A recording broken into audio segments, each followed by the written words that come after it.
دریائے لینا کا مچھیرہ کسی عام دریا کے مچھیرے کی طرح نہیں ہوتا۔ قدیم دور سے انسان دریا کنارے آباد ہوتا تھا۔ دریا کنارے اسے فصلوں کی آبپاشی یا ضرورت کے پانی کا مسئلہ نہیں ہوتا تھا۔ فصلوں کے درمیان وہ دریا سے مچھلیاں پکڑ کر بھی اپنے اہل و عیال کا پیٹ بھر سکتا تھا۔ لیکن دریائے لینا سائبیریا میں ہے۔ یہ سال میں زیادہ منجمد صرف مختصر موسم گرما میں بہتا نظر آتا ہے۔ سرما کی طویل راتوں اور مختصر دنوں میں بھی پیٹ رزق کا تقاضا کرتا ہے۔ لینا کا مچھیرہ تب منجمد برف میں سوراخ بنا کر اپنی لمبی ڈور نیچے بہتے دریا میں ڈالتا ہے۔ امید اسے اکساتی ہے ہر کچھ فاصلے پر کانٹا لگا لے۔ بھوک اسے کہتی ہے کچھ فاصلے پر لکڑی کے ٹکڑے ڈور سے باندھ دے۔ ڈور کہیں تہہ پر جا کر الجھ نہ جائے۔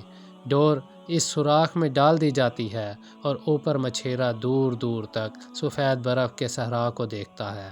کنارے کے سوکھے درختوں پر سائبیریا کے کوے مچھیرے کو دیکھ رہے ہوتے ہیں۔ ڈور کھینچی جاتی ہے۔ مچھیرے کا نصیب اس طریق سوراخ میں مچلتا زور لگاتا باہر نکلنا شروع ہو جاتا ہے۔ مچھیرہ دریائے لینا پر بیٹھ کر مچھلیاں صاف کرتا ہے کیونکہ انہوں نے لمحوں میں منجمد ہو جانا ہوتا ہے۔ کوے ان علائشوں کے منتظر ہوتے ہیں۔ یہ رزق نصیب کی ڈور ہے۔ اللہ رب العزت نے دریائے لینا کے مچھیروں کو بھی بھوکا نہیں چھوڑا۔ جہاں اسباب نظر بھی نہیں آتے، ہم سارا سال چلتے میدانوں میں جب مایوس ہوتے ہیں تو خود سے ایک سوال ضرور کرنا چاہیے، کیا میں نے اسباب کے لیے راستہ اور اس راہ میں تدبیر کی ڈور ڈالی ہے؟ اگر آپ یہ کر چکے ہیں تو امید رکھیں جلد ہی آپ کی ڈور بھی ہل جل شروع کر دے گی۔